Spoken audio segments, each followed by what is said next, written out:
understand StrengthsFinder so well. I mean, she just speaks it, and you say a word and she starts talking about it. It's just amazing. And I think that having her do this with us, it's going to just enlighten us in terms of kind of like this morning, where it's, okay, what are you going to take away individually, but what are we going to take away as a group? So with that, I leave it to Robin. All right. I would thank you. I was so excited that I actually get to do this, and thank you, Leon, for putting your 2 cents in to make sure that it happens. This was something we wanted to do a couple years ago at the retreat when I was part of the chapter. And the good news with us waiting is I've since done hundreds and hundreds of these, so I'm even more familiar with it, so you guys get to benefit from that.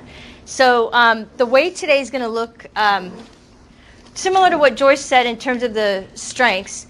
We want to be able to apply it not only to you individually, but you'll actually be able to apply it as part of a team. You'll actually be able to apply it within your business, your family, all different types of relationships. And normally when I do this within a company, I'll sit down and go through the report with them first. So I'm going to cram a lot of information in, but I'm going to make sure that you get the nuggets you need to kind of fully understand it. For those of you who most of you did Mind the Matters when I did that one. The beauty of that is the simplicity. There's 4 different behavioral styles, right? There's motivator, investigator, nurturer, and director. This is far more complicated because there's 34 dimensions. So I'm not going to throw all 34 at you. I did kind of an analysis to look at what the strengths were on the team as a whole, and those are the ones that I'm actually going to focus on. So today we're going to talk about overall uncovering your strengths. The agenda, we're going to talk a little bit about the strengths perspective, review your individual reports, talk about how to develop that, how to work together as a team, and then how to actually apply it. Sound good? So strengths perspective, at least for me, I don't know about you guys, but I remember when I was in school, if I got all A's and a D, and then I brought it to my parents, the question I got back from my parents were, why'd you get a D? So in society, what we tend to do is we tend to focus on what's broken, what's wrong, and then we focus on how to fix that. And so everybody has this perspective that we actually need to improve our weaknesses. But studies actually show, number one, if you focus all your energy on trying to improve your weaknesses, you may move the needle a little bit. But if you focus on leveraging your strengths, your performance will actually skyrocket. So we don't necessarily want to ignore the weaknesses, but we should be spending the majority of our time on how we actually leverage our strengths. And so that's a massive paradigm shift in society and actually in a lot of corporations because we're so used to focusing on what's wrong, how do I fix that? And if you think in terms of how do you motivate people, how do you inspire people, people are far more excited to use their strengths and to focus on their weaknesses. So that's whole model of this is developed through Gallup Management. They've been doing this science for 30 years. And you guys know I'm a dork with everything that I study. And of all of the tools that I use 20, 30 different assessments. This is by far my favorite, the one that I use the most. I've actually used this so often that I've used it more than the DISC in Mind the Matters with all my clients. And that was done 10 years ago. So that's how prevalent this actually is. So first thing we want to do, you guys have in front of you your report. Now, when you finished your report, some of you may have tinkered around with their site. There's different types of reports, and there's different types of resources. You can download an ebook. You can go back and watch videos. So if you're intrigued by this at the end of today, I'd highly recommend that you log back in and become even more familiar with this, because the more you embody this, the more impactful it will actually be for you. The report that you have in front of you is called the Theme Sequence Report. And there are 34 total strengths that are actually rank ordered. So if you look over at your neighbor, you'll see that your ordering is different. This is customized specific to you. 1 is your absolute best. 34 is your absolute worst. And the reason a lot of times when they do their top 5 is people naturally go straight, for those of you who just jump straight to 34, you already have that mindset of what's wrong. And so when they do George is like, what's wrong? I'm in it. We're going to focus a lot on the top portion.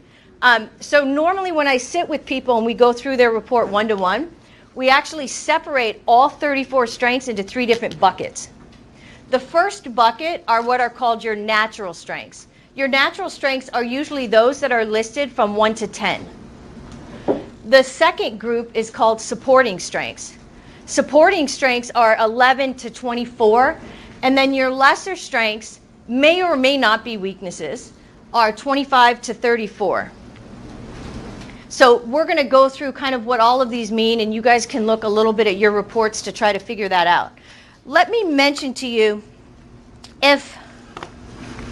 can you all see the little Lego things?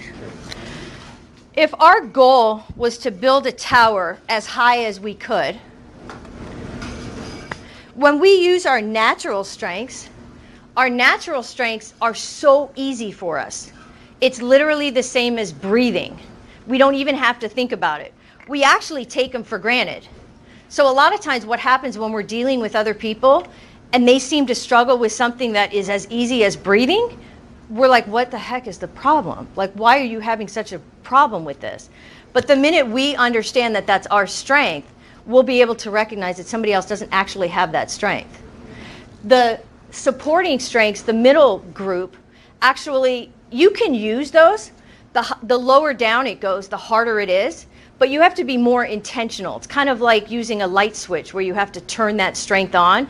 It just doesn't come naturally. And then the lesser strengths are what I call, they're either the stupid category, which is, I don't even know why this is a strength. I don't want it as a strength. It's just stupid. So some of you may find some of those. And then other ones, just the thought of it, you need a nap in having to do it because it will be that agonizing for you.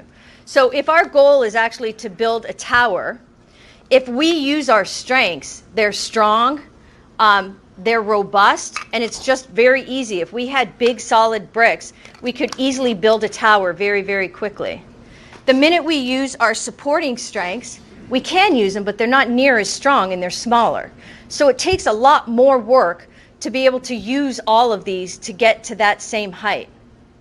If we're forced to use our lesser strengths, we're going to have a very difficult time, and there's going to be massive gaps. It's not going to have near the strength of the structure, and it's going to be much harder to actually reach that goal. So the whole purpose of this training is how to get you guys aware of how to use your strengths so that it's this easy for you and it's this strong for you. What's most interesting, though, is out of all of the 34 strengths, we all have different configurations.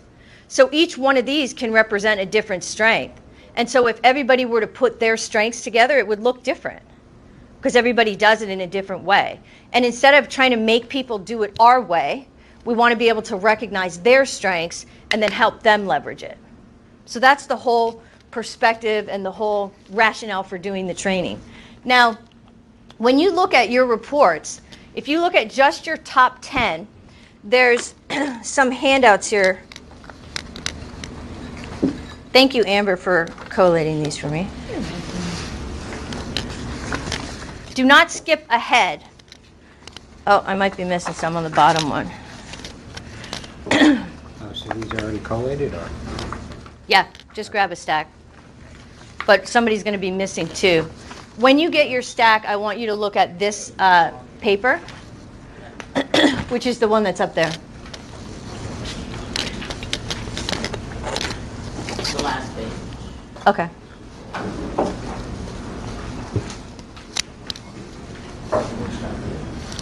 Don't look at the grids. That's why I wasn't going to hand them out. Everybody has this one? Yeah. Focus was not one of the strongest strengths in the group. You didn't tell me my order either. That's okay. I'm not mad at you. No, I'll just let everybody know it's at the bottom. Yeah. Okay, we got it? I actually had folders and everything, but I like doing slides, so I wasted my time doing slides. We ready? No, need more of those. Second one.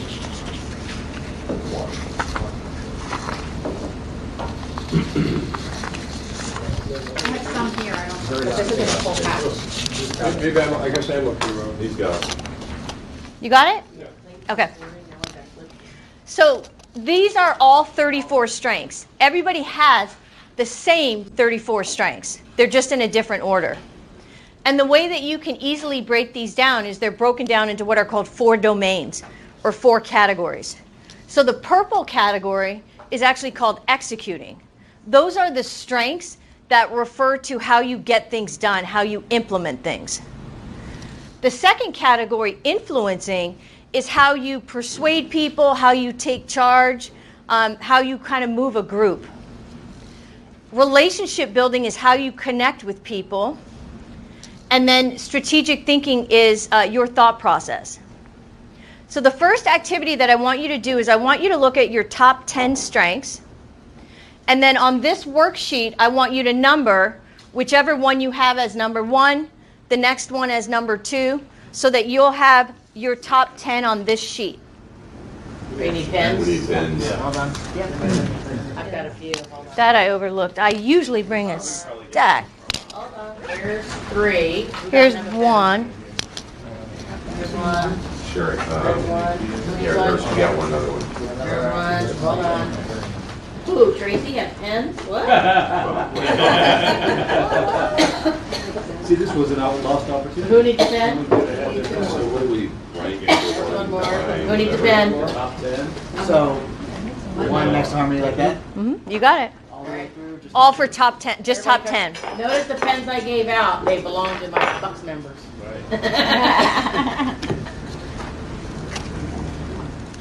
Any questions? Everybody got it?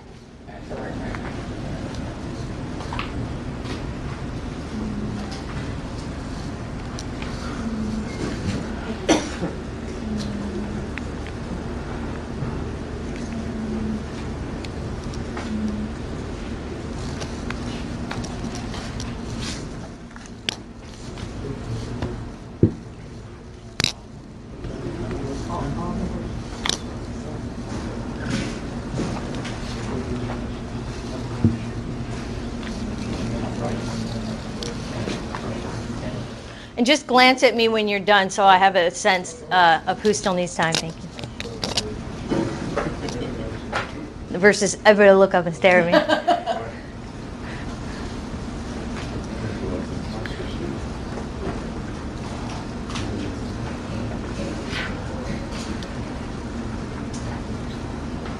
And what did you say the first category was? It was, I know this.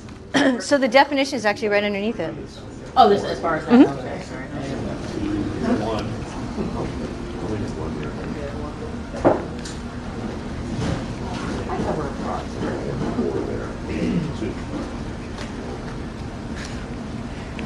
We're such human creatures, we can't help but see. What do you have?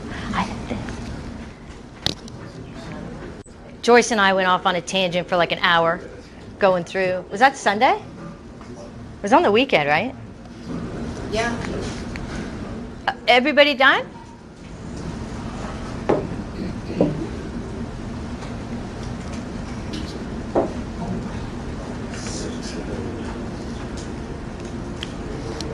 Just 1 through 10.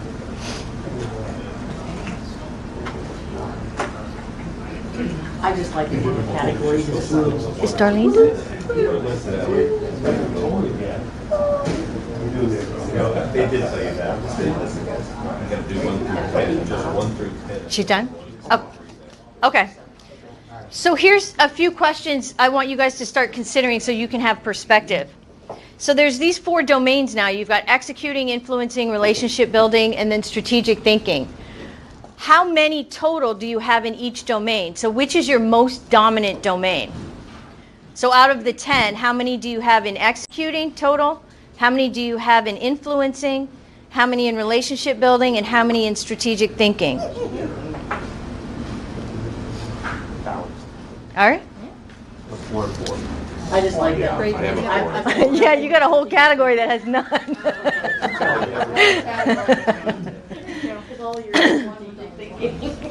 All right. Which domain is highest for you? Which domain is lowest for you? So let's do a little poll. Raise your hand if your highest domain is executing. And you guys want to take a look at each other? Here's generally what that means. If you have a domain that's very high on executing, executing refers to getting things done. So these are the people that are constantly driven to make sure that there's things that are productive. How many people have influencing as their highest domain? Influencing means that you utilize people to get things done. That's your ability to persuade and to control and to be able to take charge is through the influencing domain. How many people have relationship building as the highest domain? It's tied. Tied? I mean, with that and the first one. Right. It's kind of split. So relationship building is what's naturally easy for you is your ability to connect with people, particularly in smaller groups. Both influencing and relationship building are focused on connections. The difference is influencing tends to be done in larger groups. Relationship building tends to be more intimate, personal, one-on-one. Raise your hand if your highest domain is strategic thinking. Strategic thinking focuses on how to get things done. So it's thinking about how to do it. Now, if you have where your highest domain is executing and you are very low on strategic thinking, what that looks like is just tell me what to do and I'll do it. I don't want to have to think through how to do it. If you're managing somebody who's very high on executing and low on strategic, and you're high on strategic thinking, you'll be quite annoyed. Because you'll want them to think through how to do things and take the initiative, and purely high executing really just wants to get it done. When I meet with people to review their strengths, the strategic people will talk to me for hours on different ideas, and the executing people are like, what am I doing with this? Like, let's hurry it along. And now if it's split, it's a balance. Now, if it's really high on strategic and it's low on executing, then you have the thinkers. So I worked with several scientists who were off the chart. There's only 8 strengths under strategic thinking. This one guy had 6 out of 8. I couldn't ask him a question without it being a 45-minute answer. Not possible. That's my brother. Now, if you're really high on influencing, you work through people. And influencing can almost be separated by taking charge and then kind of empowering others. There's slightly different versions of that, but that's all done through working with people. I find it really interesting sometimes when I work with people that are high on influencing, I end up doing all of the work. And then I'm happy to do it, and I'm confused because they just have this way of, you're phenomenal at it, Chuck. You do that all the time. You just get people to do things. And I watch, some you guys know that I work with kids, so sometimes when I work with teenagers, their parents will get really frustrated if they're low on executing, but if they're really high on influencing, they'll get their friends to do everything for them all the time. That's actually how they thrive. And there's no good or bad or right or wrong. It's just a different approach to getting things done.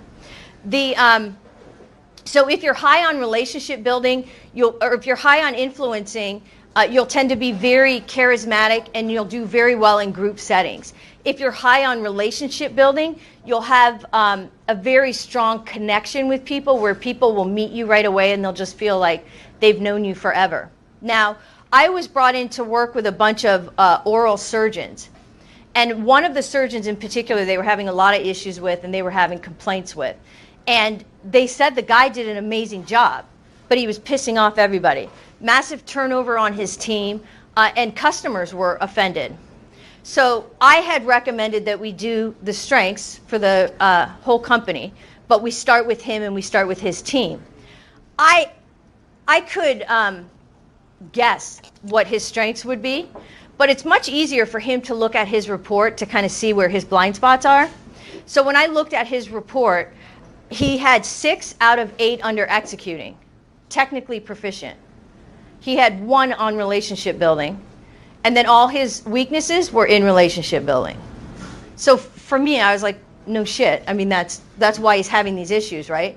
And in his mind, he was so focused on executing that he didn't see the value in the relationship building. And so, of course, that was blowing up his team. So this tool can help us begin to identify some of the blind spots that we might have and how sometimes we end up overusing a strength so much so that it ends up backfiring. So all that makes sense, how you look at kind of just the domains?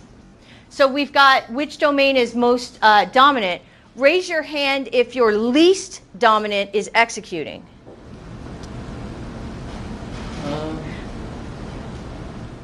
the executing as a whole for the chapter was actually quite high.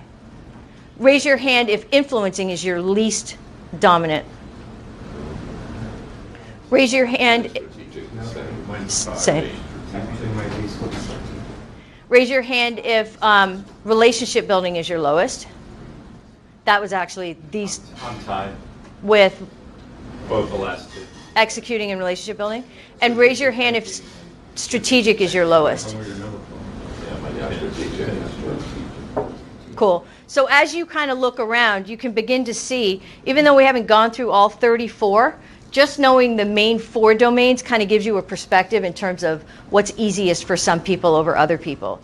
I was working in this team where we were developing some wellness, like a wellness team with like a massage person and a physical trainer. And it was a brand new idea. So in the beginning, we were talking about what did we want the concept to be? How did we want to market it? And one guy was like highly engaged and the other guy just kind of sat there. And I kept thinking to myself, why on earth would I bring this guy into the team when out of the gate he's not even doing anything? But I kept scratching my head because I've seen him. He's like, he always gets things done. And I was like, I'll bet you he's really high on executing. And so I had them do their strengths. Anybody that I associate with a lot, they have to do their strengths so that I can see like how best to get along with them. And as it turned out, the one guy that loved developing the concept, off the chart in strategic, had 0 executing. The one guy who was just sitting there like, what are we doing, was high on executing and none in strategic thinking. They were literally polar opposites. So they work together well. Well, I was actually excited because I have a little of both, and so that was a perfect team. Once I knew, so then once we got it off the ground, the executing guy was the one that took all the minutes, made sure we had all the documents, and then the strategic guy was the one that looked at it in a different perspective. And so I could rely on who to do what once I knew their strengths. But prior to that, I was actually quite frustrated before I realized, wait a minute, I'm not tapping into it. Couple questions you can ask yourself. Have you been maximizing your dominant domain? And then have you been blind to any of your lesser domains? There's a guy that I was talking to yesterday, a mortgage broker, and he had done the strengths a while back, and he's very, very high on executing. But he also has a couple high relationship building ones. But if you talk to him, you wouldn't guess he had the relationship building ones. He's just absolute, like, no nonsense, get it done. So he was not using those other strengths that he had.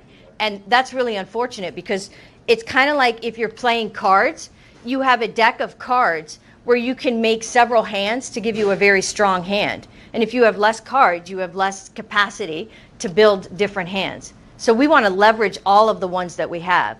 I will tell you, typically your top 5, you're well aware that you have those strengths, so much so that they're your default strengths and you're likely overusing them, particularly if it's your number 1 or your number 2. So when you start looking at 7, 8, 9, those are ones that you might not realize can be harnessed a little bit more. And then it's kind of hard to assess at this point if you're blind to any. But as we start talking about the different strengths, you want to consider for yourself if that's something that you can easily do or not. The whole process of going through this is for us to go through 3 stages.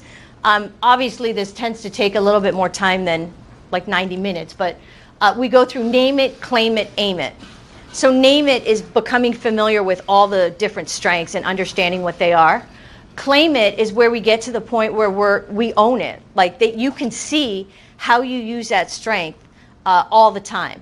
A lot of times because we take it for granted, we don't actually see that we're using that strength. So, but we're actually using our strengths thousands of times a day. I can have you give me an example from how you decided what to have for breakfast to what route you took to work to anything you did throughout the day, and then we can actually break it down where you can see how you're using your strengths. That's claim it. And then aim it is now that you understand your strengths, how do you use them and harness them in a way to actually help hit your goal much quicker? Yeah, Chuck? Question, if you've got your number 1, which is your strength, Yeah? but it's in the category that's the only one in it, doesn't that seem like it's a disconnect or not? No, because how the strengths cluster, when you go back on the site, there's a report, I think it's called the Action Insight Guide. The Action Insight Guide only goes through your top 5, but it goes through your top 5 based off of how they cluster with other.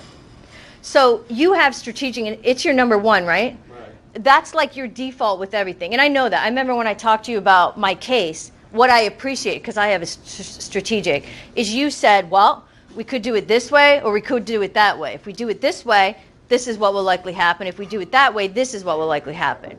I understand that because you're giving me options. Somebody who is low on strategic, I'll tell you guys that strategic is one of the areas in any company that creates one of the most amount of friction when somebody has it and somebody doesn't. Because people that are high on strategic come up with all kinds of different options, and people who are low go with a option. And they keep looking at the people that are high strategic as creating more work. Like, we already decided, let's do it this way. And then the strategic people are looking at the non-strategic people as narrow-minded. And so how they decide to do things is dramatically different. My favorite example of strategic is this was interesting. There were 3 leaders that all had strategic. The VP had it as her 34. So the 3 people she managed all had it, and it was her worst. And then they managed a guy, well, one of them managed a guy that also had it as his worst. So the guy that had it as his worst was constantly pissed at management, always, because they couldn't make up their mind. And so when I went through this with him and I wanted him to see that not having it was actually a weakness for him, he gave me the best example. He said, when I go to a restaurant and I look at the menu, if it's a new restaurant, I like Reuben sandwiches. So I look, do they have a Reuben sandwich? Okay, great, I'll have the Reuben sandwich. Somebody who has strategic would absolutely not do that. Somebody who has strategic opens up the menu, scours everything, they have a process, how then they eliminate it, and then funnel down to that question so they can pick the best one. So the non-strategic person makes a decision quite quickly. They really just need confirmation that it exists. And the strategic person is like in a mental war with themselves in terms of how to break it down. But his insight came when he realized, what? And they want 1-1. Right. That when the waiter walks out and he sees all these varieties, he's like, oh, I didn't know they had that. And that was when he realized not having it was a challenge. And so for the manager who actually had it or didn't have it, and the 3 people did, the agreement was they presented her with 2 options, and then she could select from it instead of overwhelming her with 6 or 7 options. So to your point, Chuck, the fact that you're high on strategic, but your strategic thinking category, I don't know why they do this, also has a strength called strategic, which is quite confusing. I'm talking not about the category now, but the actual strength. So Chuck has strategic as his number 1, but his main category is influencing.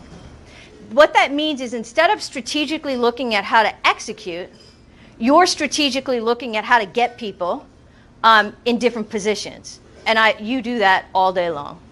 So when you cluster it, what other ones you have, it influences it. Long way of answering that. Does that make sense? Okay. Anyone else have any other questions? I could do this. So you guys know I'm an introvert and I'm a dork. I like reading. When I do these and I meet with people one-on-one, I will schedule them literally 8 in a row. I don't even need a break. I will not shut up. I'll just go, go, go, go, go. I love it. Okay. Claim it and then aim it. Make sense?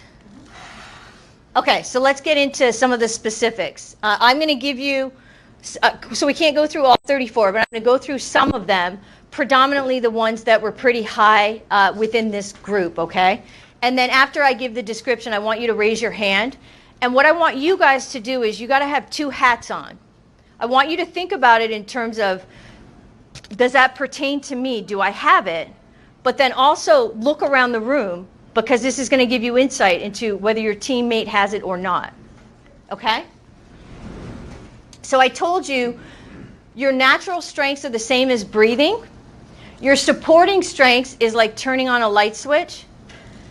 And then the lesser strengths are just potentially stupid, because who wants it anyways? Okay?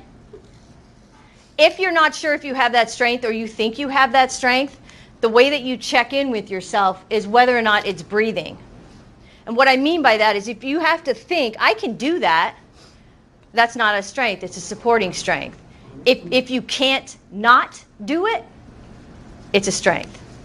You have no option, it's in your blood, then it's a strength. First one, responsibility. Responsibility is you do what you say you're going to do. If you tell somebody, I'll have that to you by 3 p.m., it nags at you until it is done at 3 p.m. And if you miss it, it hounds you. The higher up your responsibility is, the more intense any strength, the higher up it is, the more intense it is. So if you have responsibility as number one, it drives everything you do, is living by your word. If you have it as like an 8 or a 9, that means that you honor your word, but it doesn't have the same kind of grip. Does that make sense? Raise your hand if you have responsibility in your top 10.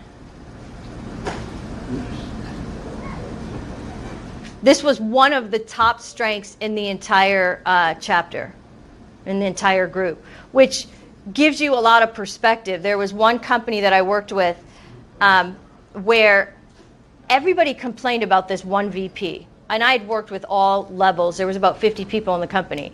At some point or another, everybody ended up complaining about this VP. When I did the grid and we mapped everybody, responsibility was one of the top strengths. There was about 45 out of 50 people that had responsibility, 4 people that had it pretty high, like say 13, 14, and she had it as 30. And the chief complaint was that she would say she would get something done, and then she wouldn't. And it's not a moral thing. It's not that she was a bad person. She was actually very high on empathy. So what happened was situations would arise, and she wanted to handle those people.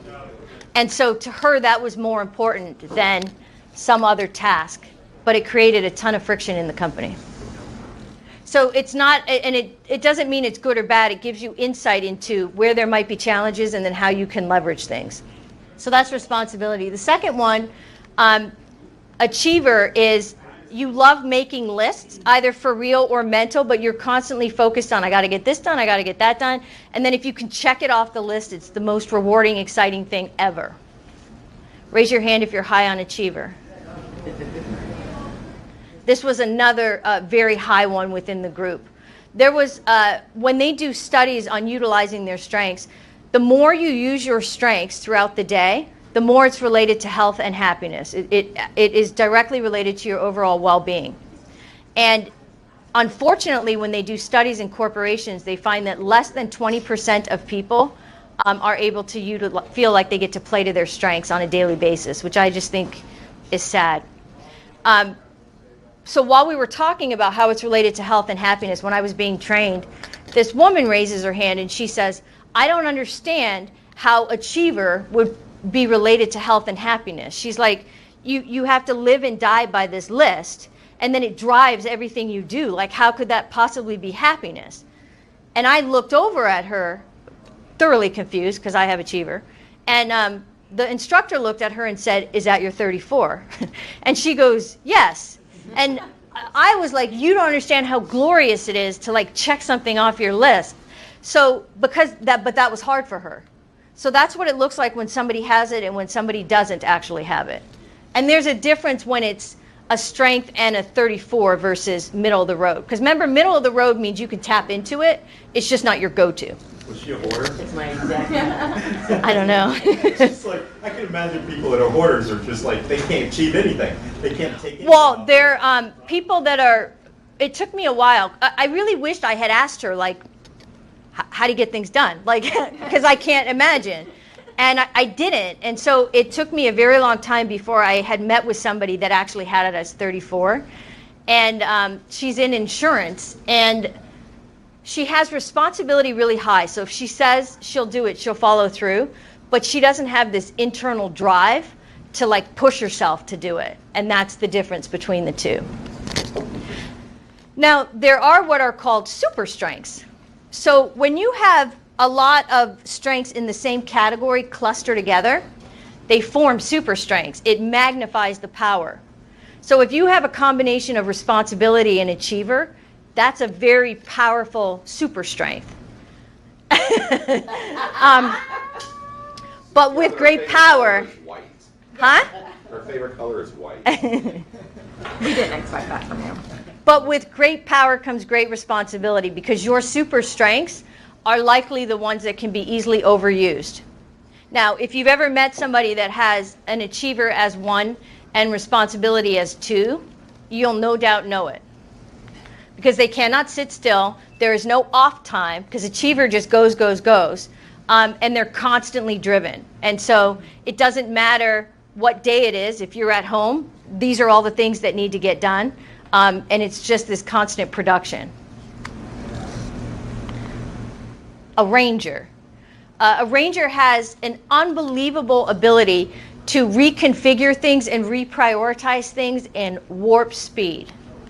I had bookcases in like one of every room of my house, and I just wanted to put them all in the office. So I started thinking, if I take that bookcase and I move that in the office, now this wall's empty. So now I have to move something over there. So then I was like, well, I have something out of the bedroom that I can put on that wall.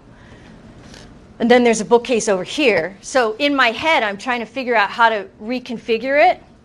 I don't have a ranger, so I needed a nap after that. I was exhausted. For those of you who actually have a ranger, you had already figured it out, and you're like, shut up, just do it this way, because this is how easy it actually would be. That's a ranger. Raise your hand if you have a ranger. Obviously, another strong one, is why I selected it. For somebody who doesn't have a ranger, and I explain that, what is that like? Who didn't raise their hand for a ranger? Do you get being able to see that with somebody else and you not? Oh yeah, I've done that exact example. Trying to figure out what this stuff. It's taken me a long time to. Does Amy have it? Yeah, she's really strong in all the executing. And I had 1-9 in executing. I had one, my number 10 was in influencing. It was the only influencing I had. It doesn't matter if they were evenly distributed or not. There's no right or wrong, but it gives you information in terms of where there might be a blind spot and what you actually want to leverage. And if, just like we were talking about, strategic can be used to influence people. So they're not stuck in each category. You just have to be more creative on how you use them. Consistency. People that are really high on consistency, when they do something, they start thinking about what's the process, what's the system, and then they do it that time all the time. They'll not deviate. If laundry is Sunday at 2, laundry is Sunday at 2. And so everything they do has this repeatable pattern. And the higher consistency is, the more rigid they can appear in terms of this is the way that it actually has to be. I've worked with people that had consistency as 34. And so if let's say I'm meeting with a client, I'll try to come up with like, okay, our session will be, Mondays at noon. I don't have consistency high, I have it middle of the road. So I'll say, okay, let's Monday at noon. If I work with somebody as consistency, they'll not do that. They'll say, touch base with me next week and we'll schedule it. And they want to keep it open. They'll never lock themselves into the same each time. Highly resistant to being able to do that. Oh, raise your hand if you have consistency? You have, when you look at your schedule, Dr. Ross, like that's it. That's the system. This is the way that it operates. There's another strength that sometimes people confuse, which is adaptability. Adaptability is actually the ability to pivot and kind of change gears. That's actually my 34. So for those of you who've seen me quite bitchy and rigid, that's why. It is.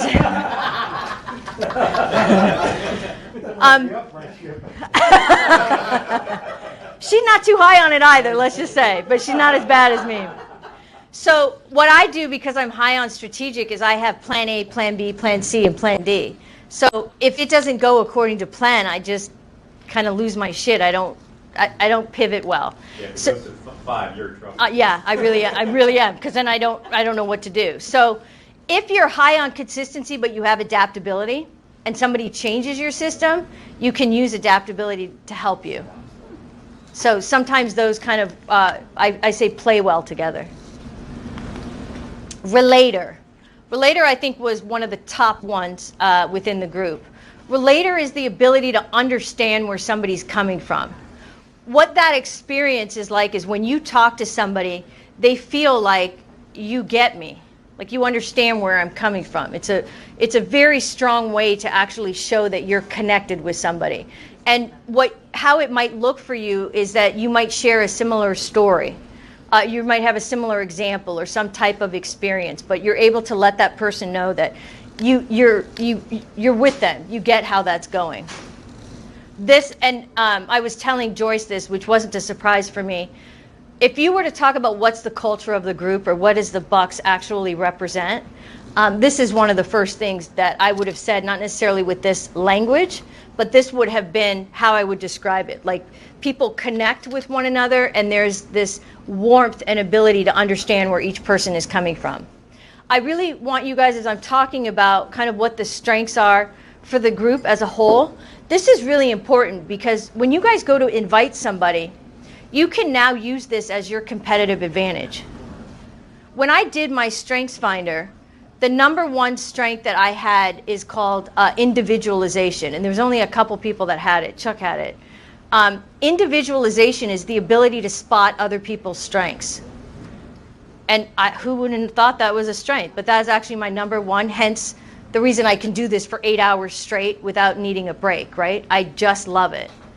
So I sat back and I was like, I can think of 10 other coaches that don't have that.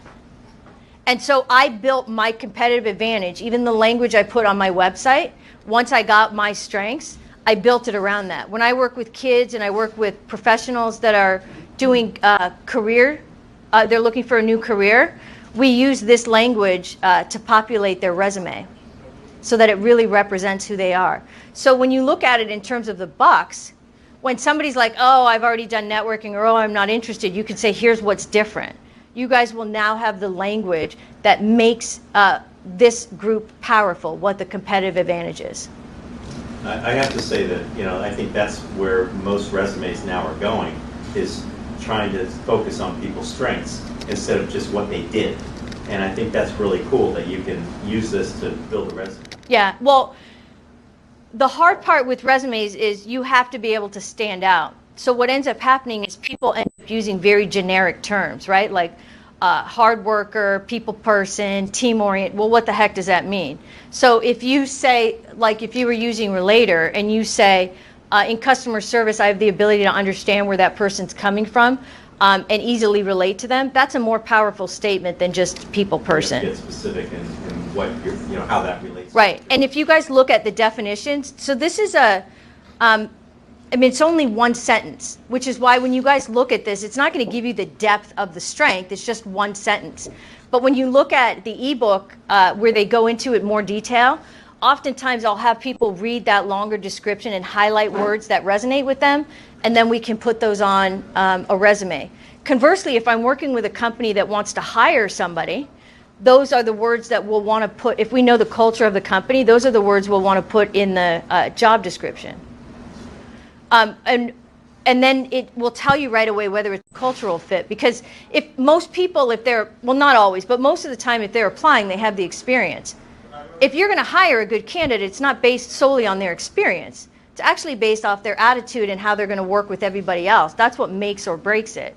Now, Gallup recommends that you do not use this as a hiring tool. And what I mean by that is, don't have somebody take the strengths assessment to determine if they're a good fit. And there was a company I worked with, the one I was telling you about with the strategic, that they brought, the HR person had retired and they brought in a new HR person. She loved this, and I have other tools that I use for hiring, but she wanted to use this one. And I said not to, because when you look at that 34, it does not tell you whether or not they have the awareness of their strengths. It doesn't tell you whether they're overusing them and they're backfiring. It doesn't tell you if they're aware of their weaknesses and they've compensated for them. So what you end up doing is you end up looking at it and labeling people. And that's not the intent of this. Now, I do have a company that does a hiring assessment and this. And the reason he uses this is to help develop some of the interview questions. So it's not for hiring, it's actually for getting to know the person better. Another one is includer. Includer is the ability to be warm and engaging and invite people in. When you're with includer, they make people feel valued. They make people feel a part of. How high is that on yours, Tracy? 2, yeah, for sure. Who else has it in their top 10 includer? Includer. Includer? There's one more. Sorry, hold on, Lois. Are you including me? Yeah, we're waiting to include everybody. I'm trying to include Joey. Okay, so raise your hand if includer is in your top 10. So there's a little smattering. So I told you guys my 34 was adaptability. You can easily see how that's the case. Includer is actually my 33. I forget to include people all the time, and I don't mean to. But the result of that is people feel left out, they feel excluded, and then they feel like I don't like them, which to me makes me want to cry because I would never want somebody to feel that way. And so when we talk about what's the magic formula in working with your strengths, I have to know that that's not a strength, and I have to compensate for it, especially if I'm running a team, because that's one of those ones that will derail the whole thing based off the type of work that I do. Sometimes we might have a weakness. I mean, I work kind of independently, so if I'm not working on a team, includer is really no big deal, right? Because there's nobody to include. Activator. Activator is one of those really, really easy ones to spot in other people because everything they do has a sense of urgency. It must be done yesterday and as quickly as possible. And if they get excited about a particular idea, they'll do it instantaneously. And the activators know who aren't the activators because they're like, come on, why is it taking so long? Raise your hand if you have activator.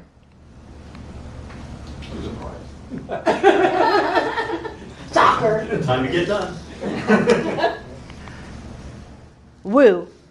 I was trying to find a picture of woo stands for winning others over. Somebody who's really charming, really persuasive. And I was trying to look for a picture like that, but they kept looking like sleazy salespeople. So the reason I put the ice is because the woo people are the ones that can sell ice to Eskimos. They really can. There's a charm about them. That you just want to engage with them. You can meet them for the first time and they act like they've known you forever. Incredible charm to be able to connect with people. Raise your hand if you have woo. There you go. Woo.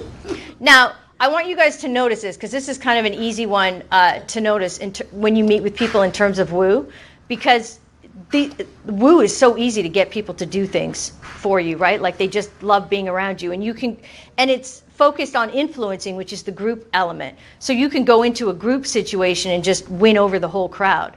You're actually highly motivated to do that. And if somebody isn't receptive to your wooing them, it's devastating. So you'll do whatever you can to kind of woo them even more. Communication. Some of the definitions are not what you think they would be. So communication, even how the definition is set out, doesn't have to do with whether you're articulate. It actually has to do with how you communicate. So people that are high on communication like to process out loud. They talk a lot. They tell a lot of stories. They're fantastic with quick wit and humor and the ability to just engage people through storytelling. So raise your hand if you are high on communication. Now you're seeing all your strengths come to life. And if you look at it, Dr. K, in terms of your office with the relationship building and some of the influencing, and somebody was to describe, like, what's it like? What's a dental office compared to somebody else? All of these you'd actually see. If you go back and look at your testimonials, I guarantee you'll see the same words. Because the people he has in his office are that's part of the culture. It's all about relationships. It is. Yeah, because that's the impact of the leader, right? That the leader has on the culture, because the leader is going to be drawn to people that are similar. We want some diversity, but typically the leader kind of sets that foundation for what that culture will be. Positivity. Positivity is not about optimism, although it can. It's about when they get excited it's contagious. Everybody wants to be a part of it. There was a girl who called me last night. I got home at 6:30. I got off the phone. I was still parked in the garage.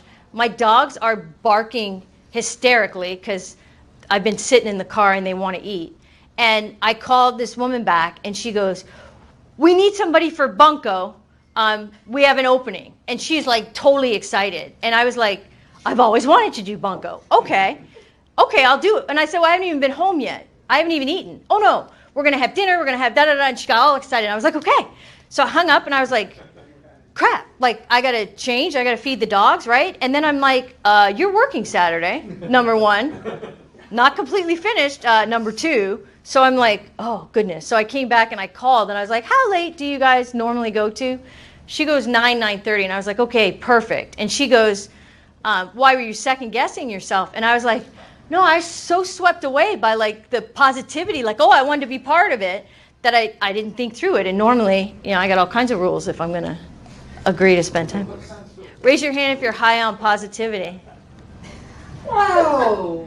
This was the second highest in the group, was positivity. When you consider the combination of relator with positivity, you guys now have your competitive edge as a group. So Joyce, you weren't high on that one? No. I'm surprised.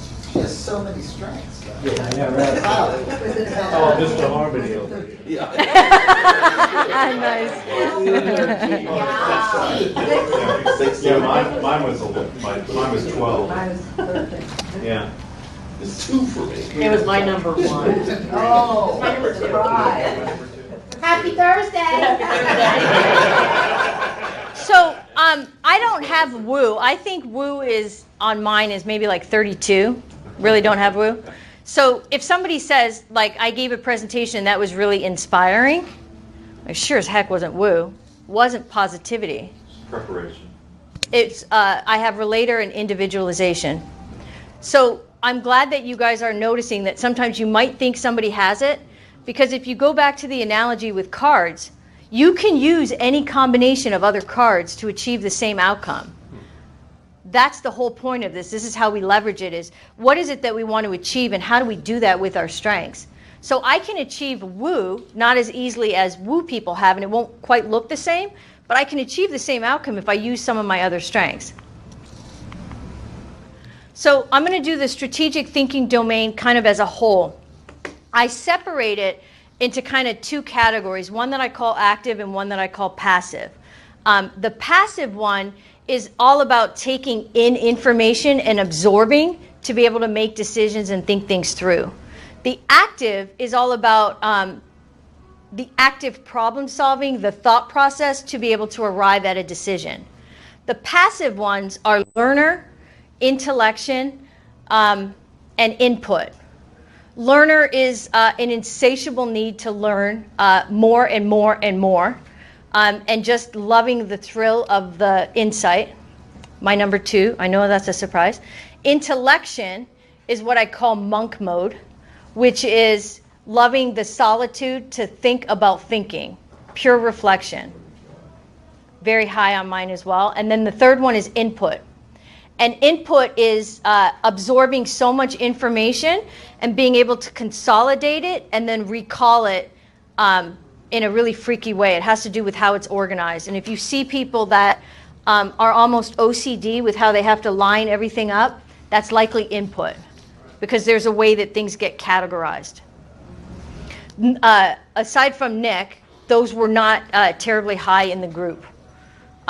If you look at the active ones, I had all 3 of those, by the way. So like Joyce says to me, I took a staycation last week and then over the Christmas holidays.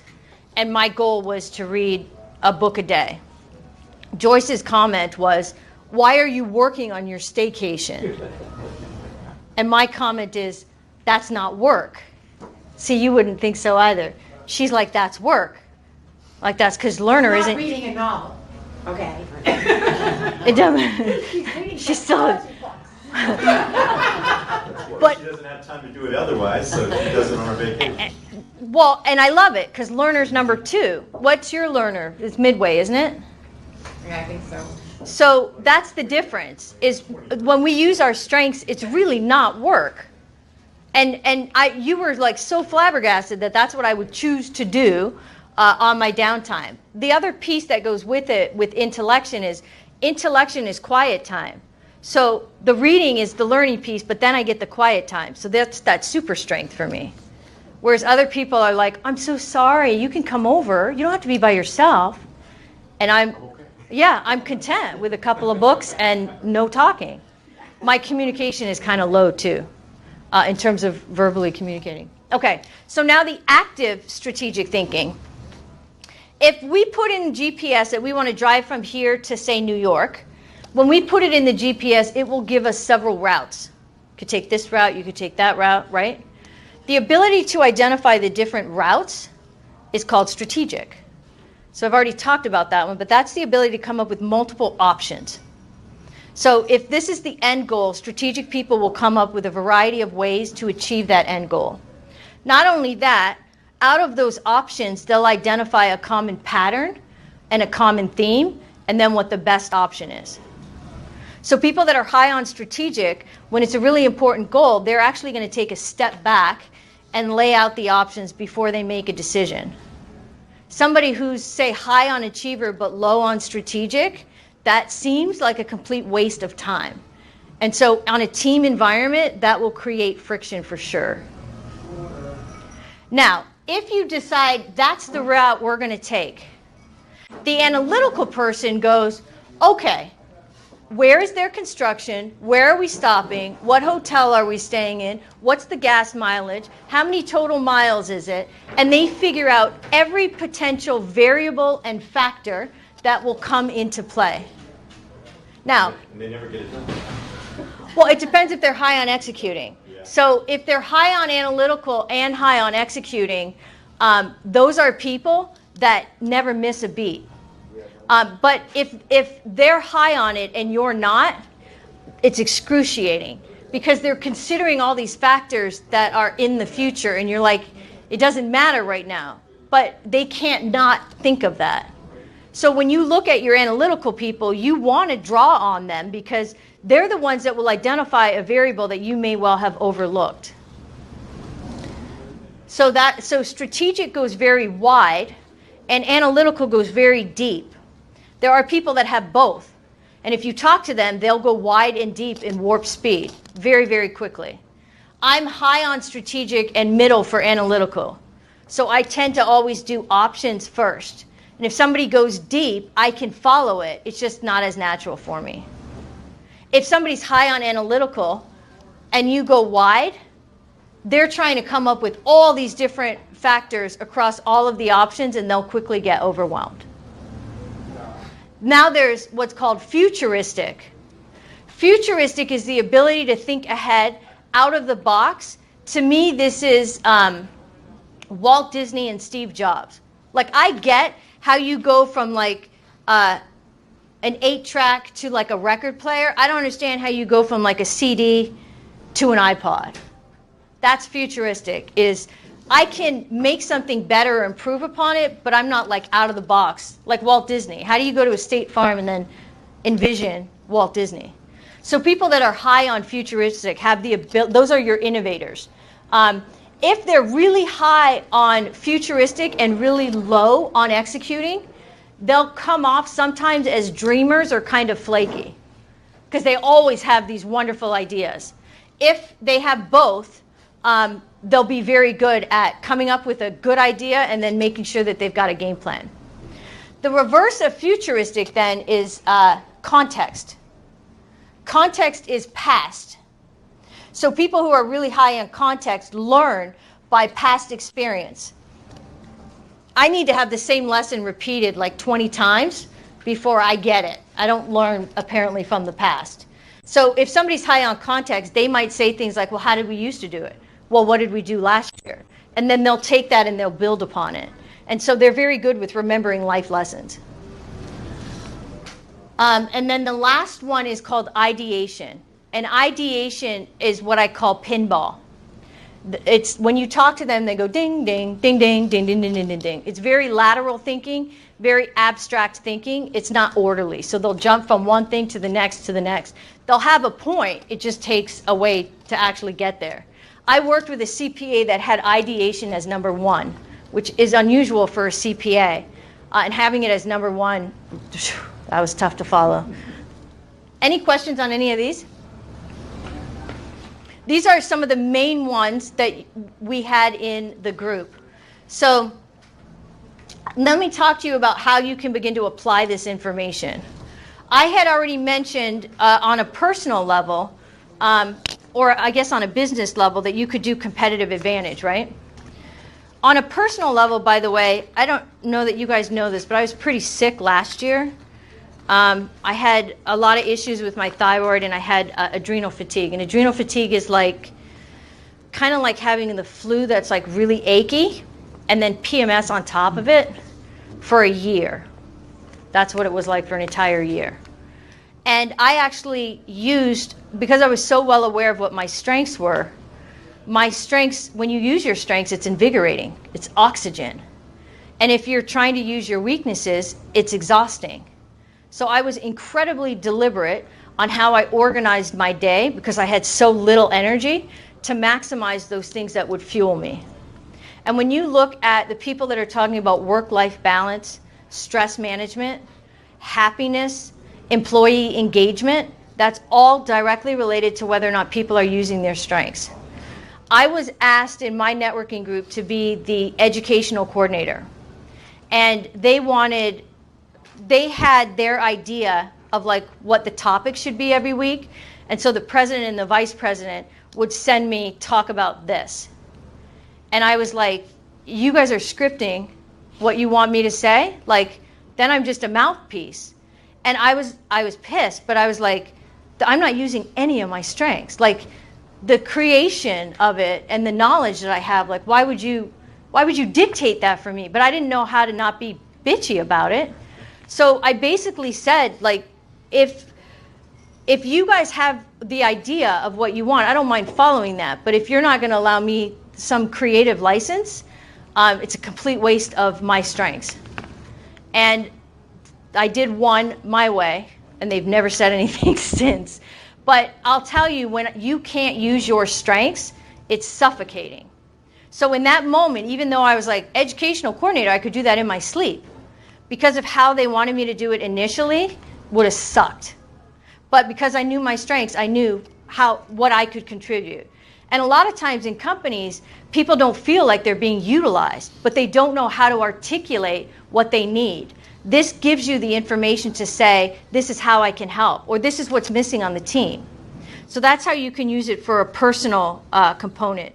And also even time management. If you have certain activities that you have to do that you hate doing, you don't want to have the whole day doing something you hate. You actually want to buffer what you don't like with things that you're very good at, so you can maintain your motivation throughout the day.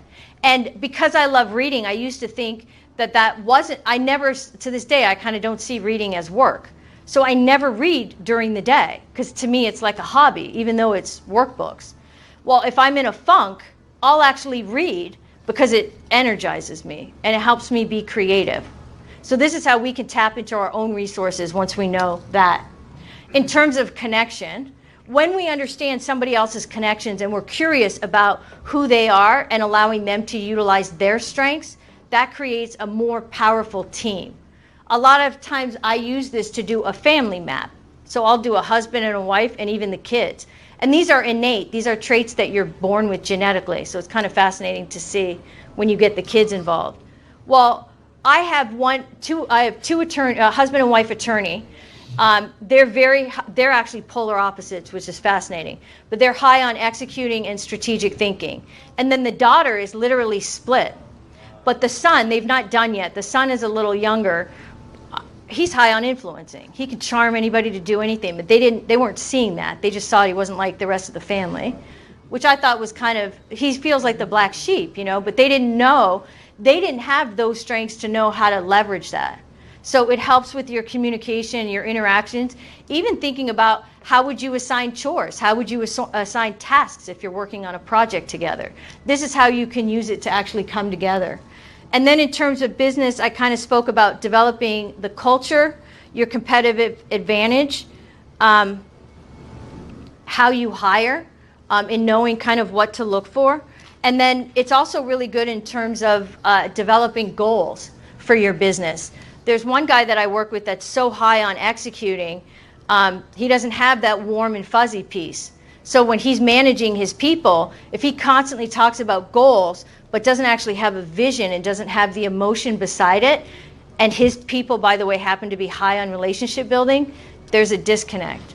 So he can communicate about the goals and engage people with their strengths so that it's more powerful. So I know you talked about your culture and what you want to have as your business, like Dr. George, obviously relationship, which is great because people are afraid of going to the dentist. And they make it nice. If I'm putting out a message, or all of us, for marketing our businesses, would it make sense to have not a single message, but a message that goes across? Always. So Because you don't know who you're dealing with. Exactly. So that's what we should really be focusing on, and then looking at what our strengths are, so that if you had a website or something, you could have each individual, because then you'd have your marketplace attracted to this all of guy it. who's talking about, coming up, maximizing your recovery. Yeah. Coming up with a game plan. This one is, we know what you're concerned And whoever has that strength, when they read that, that's what will resonate with them. I mean, we don't know we're doing that, but subconsciously we're drawn to the things that we know that we like. But we also send the message, I think I do, that appeals to me. And right. I've got to make sure I cross all.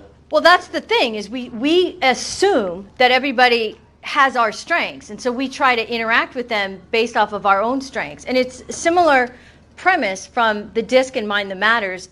What I like about this is you could have, with the DISC, you could have two people that are both directors, but yet they look kind of different. And that's because the strengths and the discs, there's a slight correlation, but this gives you the variety. I kind of look at it like a prism. You know, when you look at, not a prism, a kaleidoscope, we all end up having the same colors, but it forms a different pattern.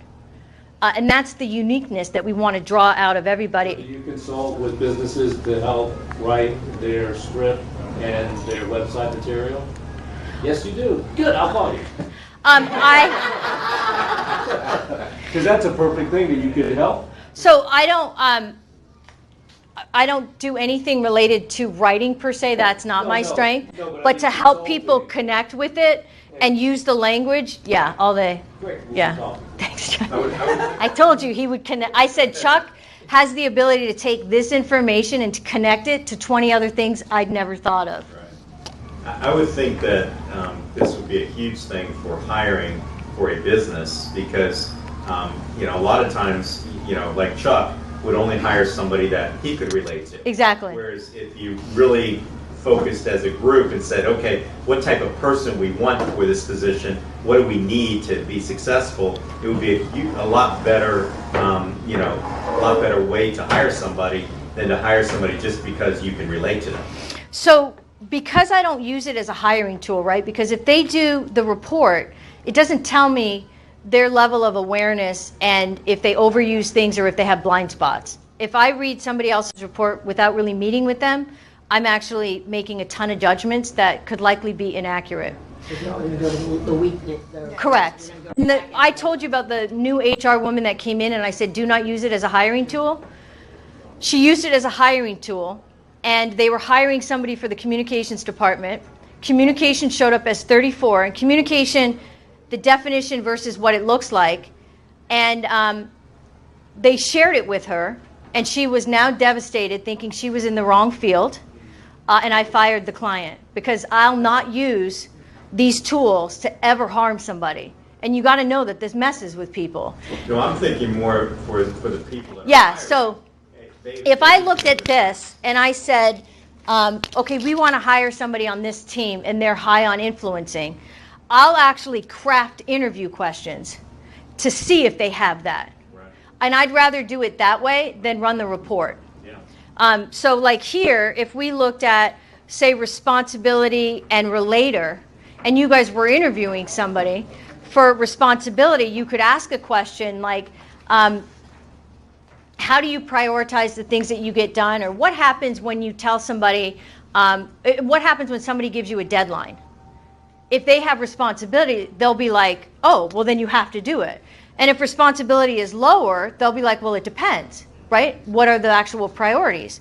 If you're talking about relator, you could give them a scenario and say, how would you handle that? And you could see whether they would actually connect with people. So that's what I actually do instead of having them run the report. If they decide to hire the person, because we'll map a whole company, right? Just like this. Once we hire that person, we'll go through their strengths so that person knows that. But to at least assess them on the front end, we'll do it with interview questions. There's other tools I use that give me that information. For FOG, Brian, this is the tool that we're using for leadership development. So we've used this in the past for succession planning.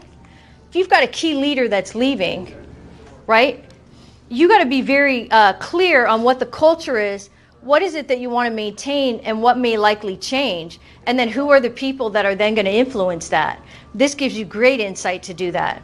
And then in terms of leadership, you've got how do the leaders get along as a team? How do each of their teams get along? And this will tell you right away where there's potential. I mean, Joyce asked me, and it's unfortunate that both Art and Debbie and Matt aren't here. But when we look at how do people actually connect, you can look at, okay, so when I do Joyce, well, I had Joyce do this, right? So I compared Joyce and myself. Let me jump ahead. And this will make sense. So for the people that aren't here, by the way, you guys are going to want to fill them in because they're not now going to have this knowledge. So when you guys start looking ahead in terms of who's good for what role, you actually should be considering this. But when you look at it in terms of a team, how I look at it is called sweet spot, hot spot, weak spot, and blind spot. And sweet spots are where you have similarities. Hot spots is where there's potential friction. So when I look at this grid, if you gave me any two people, let's say I didn't know you guys, I could likely anticipate where there's going to be conflict and where there would be synergy. And that's actually what I'm going to teach you guys to do in just a minute.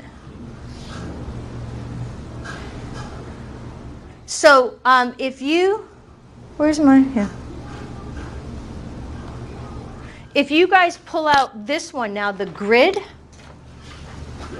I'm going to show you how I read the grid. So you'll see that the grid actually represents the same 4 categories and all 34 strengths across the top, right? And then it has each individual's name along the side. Any strength, if it's 1 to 10, it's actually colored. If it's a supporting strength, middle of the road, it's white. And if it's a lesser strength, it's gray. So the first thing I did is I looked at what strengths are most common in the group. And what do you all notice? Relationship building and executing. For the domains, what about the specific strength? Relator. Responsibility. Yeah. So that's why I was talking about that as a competitive advantage, right? And that's part of what the culture is. So that's one of the ways that I look at it. I'll also look at where are the gaps, especially if we're doing team development. What strength is not represented? Connectedness. Is that right? Yeah, connectedness is pretty low. Analytical. So in talking with Art, that's why I'm saying it's too bad that Art's not here. If you guys give Art an idea, he's going to dissect it. And you all are going to be like, what are you doing? And he's actually going to be odd man out. Because nobody else has it. I did one time, I worked with a company where I did their workflow. And we were trying to create, we did like a flow chart. So this is the system. And we spent like 2 hours laying out the whole thing. And then we're about ready to wrap up, and this guy goes, when are we going to involve the technicians in the system? I don't have includer, right? It's 33. Nobody else on the team had includer. And the guy that asked that had includer as like 13. And I laughed. That was like a massive oversight. And I said, from here on out, you're the guy that has to remember includer. Because out of everybody, it was going to be easiest for him. But nobody had it. So had he not brought that up, that would have been a massive gap in the actual system. So the weakness categories are gray, right? Gray. Now, the reason I say lesser strengths and not weakness is because sometimes we've figured out how to compensate for it, and it doesn't actually show up as a weakness. That's for you guys to determine whether it is or whether it isn't. And so when I look at a lesser strength, I look at it in terms of is it a weakness and is it a fatal flaw? A fatal flaw to me is it a weakness so bad that it overshadows all your strengths? So for me to have adaptability as 34, that's a fatal flaw. Because if I lose my shit, no matter what strengths I have, right? Like, it's not going to work. So I can't ignore that. I actually have to manage that. So Too bad David didn't do it because I think he would have been with the analytical side of it. David who? David. Oh, yeah. Well, yeah, you would think with a CPA. Yeah. But he's So not that because he's kind of different. You know, he's not a typical CPA when it comes to his personality. sweet spot is where now you'll look at where there's synergy. So let's say you guys form different committees and you're on the same committee. You can look at who are the people that are similar. And they'll like the positivity people will naturally exude positivity. That'll be a sweet spot. But if I look at, so Amber has achiever as number 5. So kind of unfair to you, we had never met before, but I'd certainly seen your strengths. So I looked at her and said, can you collate these for me and put them together? By the way, I know your strengths. I know you'll be good at it and you'll enjoy it. Thank you. Like, Where is user on this chart? yeah. That's what I did this morning. And I was like, I got the right person. And if I had said that to somebody else who didn't have that strength, they'd be like, oh, okay, you know? So that's how you start looking at synergy. Hotspot is where one person has it high and the other person has it low. That's different than if one person has it high and the other person has it middle. So for instance, let's look at competition. Competition was not represented as terribly high within the group. People that are high on competition like to win. And so if you make something into a game, which we're going to have a game shortly, people will love it if they're high on competition. I had started doing CrossFit, and CrossFit is designed based off of competition. I have competition. I don't care what somebody next to me is actually doing. So that doesn't actually motivate me. If I'm working on a team with somebody and that person has competition as high, and let's say I had it as 34, you could see how that would create a problem. So middle of the road, the person can usually adapt. When it's an opposite, that likely is going to create a problem. Then there's what I call a double whammy, where you have one that's high, one that's low on one strength, and then another strength that is reverse, where one is high and another is low. So then you have massive gaps. And when you have a lot of those double whammies, there's a ton of miscommunication, which can all be resolved once they understand this. But that's some of the first things that I look for. If somebody's telling me, here's what's going on in a company, like I can't wait to see it with the leaders, because I'll be able to, it's almost like diagnosing what the problem is, and then I know how to address it. The weak spot is where there's gaps, where there's none represented. So for the team, command is actually pretty low also. Command, Leon has command and Matt has command. People that are high on command, and Leon's not even here. I'll wait till he comes back. Significance is another one that's lower. Oh, Leon has that one too? And Chuck. So significance, you know the nameplate I have in my office, Chuck, that says do epic shit?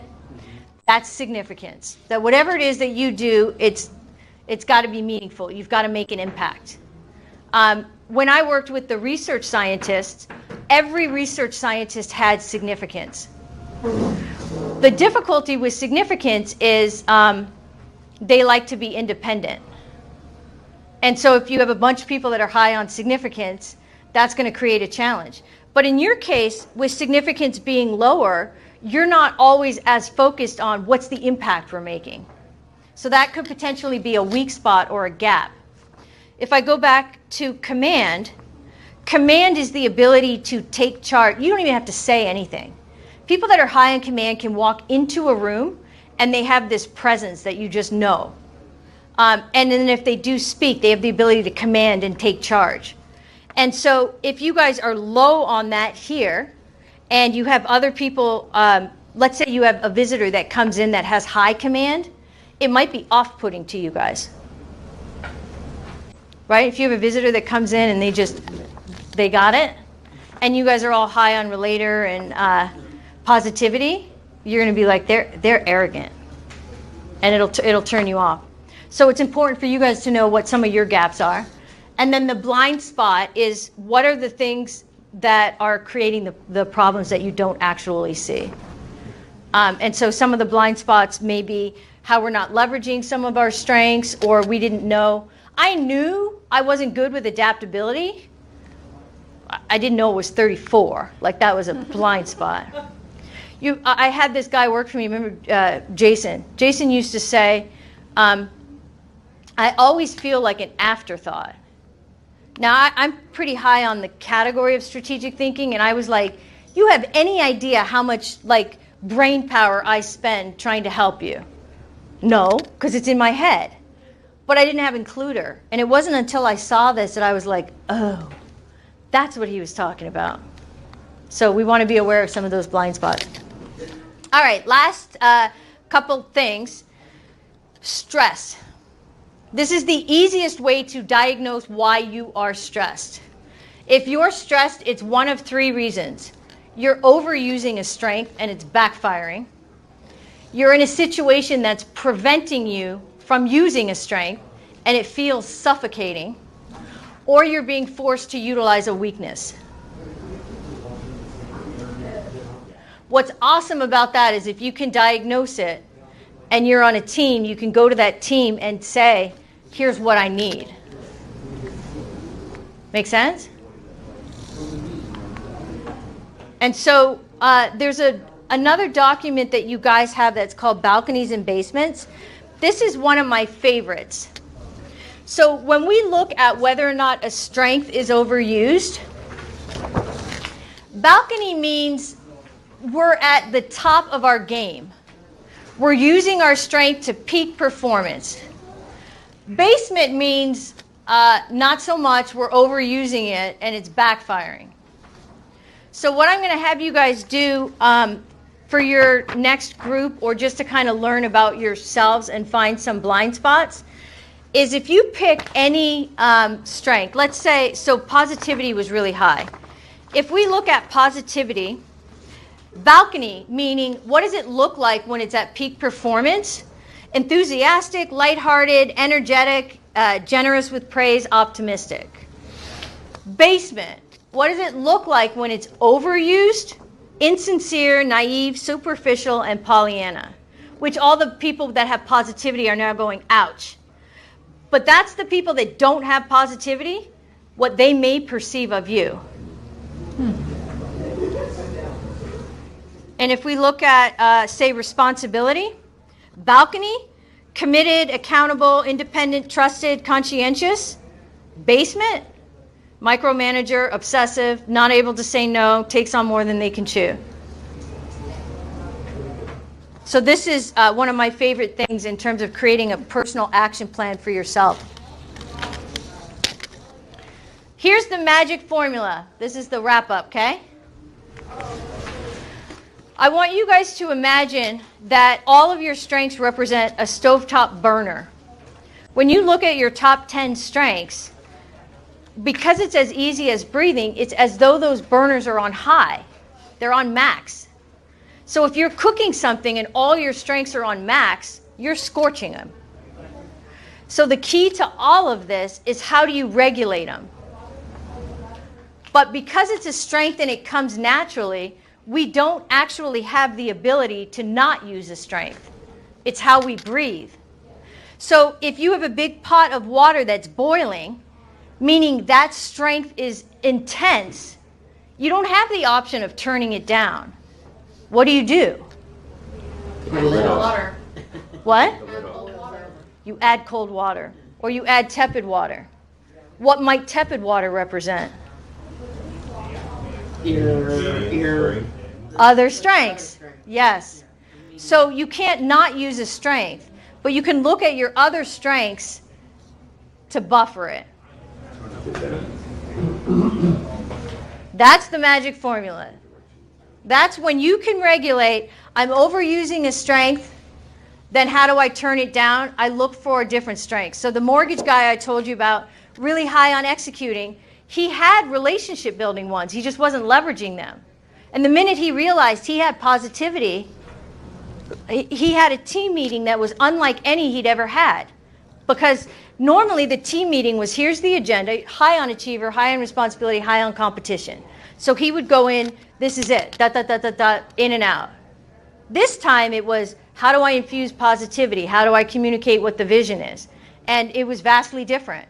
But he had those strengths, he just wasn't using them. So he could balance out that water. Now, if you have a weakness, then what do you do?